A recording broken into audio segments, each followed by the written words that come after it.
2021 का total champion बनने के बाद 2022 में ओपन कैटेगरी में सेकंड प्लेस करके इस साल डेरेक लैंसफोर्ड सोच रहे हैं ओलंपिया चैंपियन बनना। और ऐसा करने के लिए अपनी फिजिक के काफी एस्पेक्ट्स को उनको बेहतर करना है। जहां पे अभी हम लोग 10 वीक आउट के मार्क में उनकी फिजिक अगर देखें तो माइंड ब्लोइंग लग रही है। डीपली सेपरेटेड एब्स और चेस्ट में वैस्कुलैरिटी के साथ साथ उनके लेग्स भी इस टाइम काफी ज्यादा इंप्रूव नजर आ रहे हैं। दोस्तों काफी लोगों के मुताबिक इस साल का मिस्टर ओलंपिया जीतने वाले हैं डेरेक लैंसफोर्ड। जैसा कर पाना उनके लिए आसान तो नहीं होगा, लेकिन नामुमकिन में नहीं होने वाला है, क्योंकि इस साल जिस लेवल की शायद उन्होंने इंप्रूवमेंट की है और किसी भी बॉडी बिल्डर ने नहीं की होगी। अभी से उनकी फिजिक की मस्कुलैरिटी ऑल टाइम हाई लग रही है, उनकी कंडीशनिंग ऑन पॉइंट लग रही है, और जिन जिन एरियाज में जजेस ने उनको दिया था फीडबैक इंप्रूव करने के लिए, उन एरियाज में वो इंप्रूव नजर आ रहे हैं। ऐसे में हादी चुपन के लिए वापस से वो टाइटल रीगेन कर पाना बहुत ही मॉन्यूमेंटल टास्क होने वाला है। लेकिन अभी भी इस डेरेक लैंसफोर्ड की फिजिक में सबसे बड़ा क्वेश्चन मार्क उनकी कंडीशनिंग होने वाली है, क्योंकि हादी चुपन उनसे कंडीशनिंग के मामले में कई गुना ज्यादा आगे थे। लेकिन इस साल किसी भी और कॉम्पिटिटर के लिए डेरेक लैंसफोर्ड को रोक पाना बहुत ही मुश्किल होने वाला है। उनके अंदर की डिटर्मिनेशन, उनके अंदर की फायर को खत्म कर पाना बहुत ही मुश्किल होने वाला है। और ऐसे हाईली मोटिवेटेड इंसान के बगल में खड़े रह पाना, उसको नीचे झुका पाना बहुत ही मुश्किल होने वाला है। और जब डेरेक की फिजिक 10 वीक आउट में इस किस्म की इंप्रूव लग रही है, इस किस्म की आउटस्टैंडिंग लग रही है, तो मैं इमेजिन भी नहीं कर सकता कि कंपटीशन आते हुए उनकी फिजिक किस तरीके की लगने वाली है। और शायद इस बार उनको एक नया मिस्टर ओलंपिया बनने से रोक पाना और कॉम्पिटिटर्स के लिए बहुत ही ज्यादा मुश्किल होने वाला है। लेकिन यहाँ पे वही नहीं है जिन्होंने सिर्फ अपनी फिजिक में इंप्रूवमेंट की है। यहाँ पे लास्ट ईयर 3rd प्लेस की निक वॉकर भी बहुत ही जोरों शोरों से अपनी इंप्रूवमेंट कर रहे हैं। बहुत ही तगड़े तरीके से वो भी अपने लास्ट ईयर के वर्जन को बीट करने आ रहे हैं, जहाँ पे उनकी ये साइड लेग की रिसेंट अपडेट हम लोग को देखने को मिली। And damn he is way more improved in this particular area, जहाँ पे उनकी साइड लेग की लेवल ऑफ थिकनेस उनकी ओवरऑल फ्रीकीनेस को बहुत ज्यादा बढ़ा रही है। उनकी फिजिक में वो ट्रू म्यूटेंट वैल्यू ऐड कर रही है। दोस्तों निक ने लास्ट ईयर कहा था कि वो मिस्टर ओलंपिया जीतने वाले हैं, बट ऑफ कोर्स उनको भी अंदर ही अंदर पता था कि ऐसा होगा नहीं। मेनली उन्होंने ये इसलिए बोला था जिससे बाकी कॉम्पिटिटर्स की कॉन्फिडेंस थोड़ी लो हो जाए खुद के ऊपर, जिससे उनको एक कॉम्पिटिटिव एज मिल जाए। लेकिन बाद में उन्होंने बताया कि टॉप 5 ही प्लेस करना उनके लिए बहुत बड़ी बात थी। दोस्तों बॉडी बिल्डिंग के कॉम्पिटिटिव रैंक्स में बहुत ही आसानी से क्लाइंब अप किया है निक वॉकर ने, लेकिन अब उनके लिए नेक्स्ट स्टेप वो टॉप 2 क्रैक करना और पॉसिबली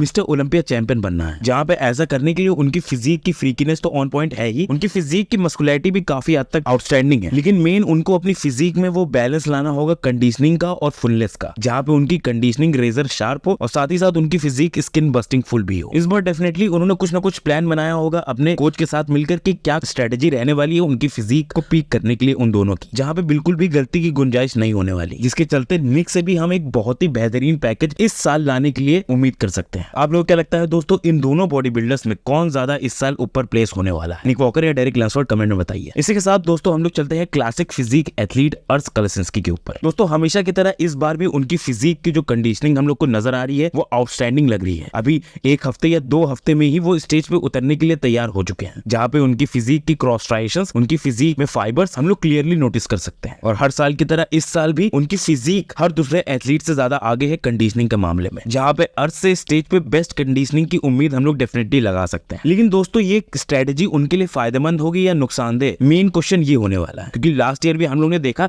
एक्सट्रीमली फ्लैट नजर आई थी उनकी फिजिक, और इस स्ट्रेटेजी के साथ हम लोग ने अक्सर ये देखा है कि बॉडी बिल्डर्स की फिजिक हम लोग को फ्लैट नजर आती है स्टेज पे। जब बॉडी बिल्डर्स से ओवर डाइटिंग हो जाती है, उनकी फिजिक की वो पॉप, उनकी फिजिक की वो फुलनेस थोड़ी गायब होने लगती है। लेकिन दोस्तों अर्श उन एथलीट्स में से है जिनको पता है वो क्या कर रहे हैं, और इस बार भी डेफिनेटली उन्होंने एक ना एक स्ट्रेटेजी बनाई होगी अपनी फिजिक में फुलनेस पकड़वाने के लिए, क्योंकि दोस्तों अर्श उन एथलीट्स में से नहीं है जो एक ही गलती बार बार दोहराए। उनको भी इस साल का टॉप 2 क्रैक करना है, और अभी भी मेरा ये मानना है कि रामोन के ऊपर उनकी फिजिक में ज्यादा एडवांटेजेस हैं, उनकी फिजिक ज्यादा क्लासिक है, उनकी फिजिक ज्यादा कंप्लीट है। पर दोस्तों बात यहाँ पे आती है परफेक्ट पिकिंग की, बात यहाँ पे आती है इंप्रूवमेंट की, और इंप्रूवमेंट में रामोन भी बहुत ज्यादा आगे हैं। फिलहाल तो हम लोग रामोन की पिछली वीडियो में बात कर चुके हैं, इसलिए इस वीडियो में उतनी बात नहीं करेंगे। लेकिन उन्होंने फिर से अपनी ये अपडेट डाली है जहाँ पे वो मोस्ट मस्कुलर करते हुए नजर आए, और उनकी फिजिक में भी उनके चेस्ट में काफी कमाल के स्ट्राइएशंस हम लोग को नजर आए, जहाँ पे उन्होंने भी ये बता दिया है कि वो भी किसी से पीछे नहीं होने वाले। और दोस्तों इस साल मैं मेन लड़ाई सीबम और रामोन के बीच में नहीं देख रहा हूँ। इस साल जो मेन लड़ाई होने वाली है वो अर्श और रामोन के बीच में होने वाली है, वो टॉप 2 प्लेसिंग के लिए। बिकॉज सीबम तो ऑलरेडी ये कॉम्पिटिशन जीत चुके हैं, उनको बस शो डे के दिन शो अप करना है ये चैंपियनशिप उठाने के लिए और वापस से घर ले जाने के लिए। लेकिन जो मेन डिबेट होने वाली है वो 2nd प्लेस के लिए होने वाली है, जो मेन कॉम्पिटिशन होने वाला है वो 2nd प्लेस के लिए होने वाला है। और इन दोनों एथलीट्स में जो उस दिन अपनी बेहतर फिजिक दिखाएगा, जो उस दिन अपनी कंप्लीट इंप्रूवमेंट दिखाएगा, जो उस दिन अपना एक फिनोमिनल शेप दिखाएगा, जो उस दिन एक ज्यादा बेहतर क्लासिक फिजिक दिखाएगा, वही बाजी मारेगा। आप लोगों को क्या लगता है दोस्तों, इन दोनों में से कौन ऊपर आने वाला है? आप लोग डेफिनेटली कमेंट में बताइएगा। दोस्तों हम क्लासिक एथलीट्स के बारे में बात ही कर रहे हैं, तो चलिए हम लोग एक और क्लासिक फिजिक के एथलीट के बारे में बात करते हैं। वेस्ली विजर्स हमेशा से अपनी फिजिक में कमाल के स्ट्राइएशंस, कमाल के फाइबर्स दिखाने के लिए जाने लग गए हैं वेस्ली, जहाँ पे उनकी हर एक अपडेट पे हम लोग देख सकते हैं उनकी फिजिक में कमाल के स्ट्रेचेस, स्पेशली उनके चेस्ट में, स्पेशली उनके शोल्डर्स में हम लोग को देखने को मिलते हैं। जहाँ पे इस अपडेट के साथ उन्होंने एक बहुत ही वैलिड पॉइंट उठाया क्लासिक फिजिक की कैटेगरी के लिए, जहाँ पे फ्रंट लैट स्प्रेड करते हुए उन्होंने बोला कि इस पोज को भी मैंडेटरी बना देना चाहिए क्लासिक फिजिक में। और दोस्तों मैं कंप्लीटली एग्री करता हूँ यहाँ पे वेस्ली के साथ। I mean front lat spread एक कमाल की एस्थेटिक और एकदम क्लासिक पोज है। मुझे समझ नहीं आता इस बात का तुक कि क्यों उसको एक मैंडेटरी पोज नहीं बनाया गया है क्लासिक फिजिक में। और यहाँ पे मैं फ्रंट लैट स्प्रेड की भी बात नहीं कर रहा हूँ, यहाँ पे मैं साइड ट्राइसेप की भी बात करना चाहूंगा। उसको भी यहाँ पे क्लासिक फिजिक में मैंडेटरी नहीं बनाया, लेकिन वो भी एक कमाल की एस्थेटिक पोज है और मुझे समझ नहीं आता क्यों बॉडी बिल्डर्स के लिए वो एक मैंडेटरी पोज नहीं है। एनीवेज बात करें अगर वेस्ली की, तो वो भी इस साल देख रहे होंगे टॉप 6 को क्रैक करना एंड पोटेंशियली टॉप 3 में भी लैंड करने का, जिसके लिए उनके पास अभी काफी रूम बचा है इंप्रूवमेंट का। और इस साल डेफिनेटली उनकी काफी इंप्रूव फिजिक के साथ इस बार टॉप 6 को बहुत ही कड़ी टक्कर देते हुए नजर आएंगे, जहाँ पे उनका पूरा एम, उनका पूरा टारगेट वो फर्स्ट कॉल आउट में लैंड करने का होगा। दोस्तों अब हम उस शो के बारे में बात करते हैं जो कि बस 10 दिन में होने वाला है, इटली प्रो शो, जहाँ पे हम लोग को रीगन ग्राइम्स, नेथन डे आशा, ब्लेसिंग अवोदिबू और गुडवीटो दिखने वाले हैं। इन चारों बॉडी बिल्डर्स के बीच एक कमाल की बैटल देखने को मिलने वाली है, जहाँ पे मेरे लिए लोअर एंड पे डेफिनेटली ब्लेसिंग ही रहने वाले हैं। रिसेंट में उनकी फिजिक अपडेट हम लोग को देखने को मिली, जहाँ पे हाँ पहले से काफी ज्यादा डाइल्ड इन उनकी फिजिक लग रही है, पहले से काफी ज्यादा उनकी कंडीशन में फिजिक लग रही है, लेकिन दोस्तों फिर भी उनकी फिजिक में वो मास नहीं है कि इन लोगों के साथ कॉम्पीट करे। उनकी फिजिक में वो थिकनेस नहीं है कि इन एथलीट्स के साथ हैंग आउट करें वो, जहाँ पे ये शो तो जीतना बहुत ही बड़ी बात है, टॉप 3 में भी लैंड करना उनके लिए एक बहुत बड़ी अचीवमेंट होने वाली। यही दोस्तों हम बात करते हैं नेथन डे आशा की, तो नेथन डे आशा दोस्तों 9 प्रो शोज को जीत चुके हैं, जहाँ पे वो डेफिनेटली इस गेम के एक वेटरन बन जाते हैं, इस गेम के एक बहुत ही एक्सपीरियंस एथलीट बन जाते हैं। लेकिन इस बार चैलेंज उनके लिए भी बहुत कड़ा होने वाला है। उनकी शुरुआती अपडेट्स देख के तो काफी फैंस इंक्लूडिंग मी ने उनको इस बार इस डिबेट से ही आउट कर दिया था। उनकी फिजिक जिस तरीके से लगी थी बहुत ही आउट ऑफ द शेप लगी थी वो, लेकिन अब जैसे जैसे शो आता जा रहा है उनकी फिजिक बहुत ज्यादा डाइल्ड इन कंडीशन नजर आ रही है। धीरे धीरे करके उनकी मसल मास इंक्रीज हुई है और शार्पनेस गेन की है उन्होंने बहुत ज्यादा अपनी फिजिक में, और एक क्लासिक रिकॉर्म्ड फिजिक उन्होंने अपनी दिखाई है यहाँ पे, जहाँ पे वो भी इस इटली प्रो के टाइटल के लिए एक प्रथम दावेदार बन चुके हैं। लेकिन उनको बहुत ही कड़ी टक्कर यहाँ पे